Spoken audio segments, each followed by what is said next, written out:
আসসালামু আলাইকুম।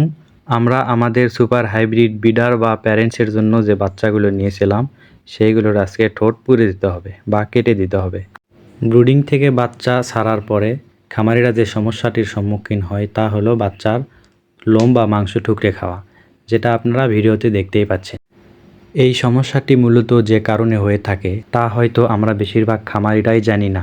যেমন খাদ্যে ক্যালসিয়াম ও অন্যান্য মিনারেলের ঘাটতি থাকলে, ঘরে অ্যামোনিয়া গ্যাস তৈরি হলে, মুরগির ঘনত্ব বেশি হলে, খাদ্যে লবণের মাত্রা কম বা বেশি থাকলে এই সমস্যাটি হয়ে থাকে। তাই আজকে সকাল সকাল পাড়ার ছেলেপেলেদের নিয়ে আলহামদুলিল্লাহ কাজ শুরু করলাম।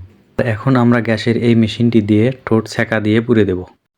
আগে আমরা কারেন্টের মেশিন দ্বারা এই কাজটি করতাম, এখন আর ওই মেশিনটি দিয়ে কাজ করি না, কারণ কাজ করার মাঝে কারেন্ট চলে গেলে বসে থাকতে হয়, সেই কারণে সময় অনেক বেশি লাগে। কিন্তু এই গ্যাসের টর্চ মেশিনটি দিয়ে সময় অনেক কম লাগে। এটা দিয়ে স্টিল বা শীটে তাপ দিয়ে বিপরীত পাশে মুরগির ঠোঁট একটু সেকা দিলেই সুন্দরভাবে পুড়ে যায়। তবে কাজটি সতর্কভাবে করতে হবে যেন মুরগির ঠোঁটের বেশি অংশ পুড়ে না যায়, তাহলে মুরগি মারা যেতে পারে। সবাই ভালো থাকবেন, আমাদের জন্য দোয়া করবেন। আসসালামু আলাইকুম রহমতুল্লাহ।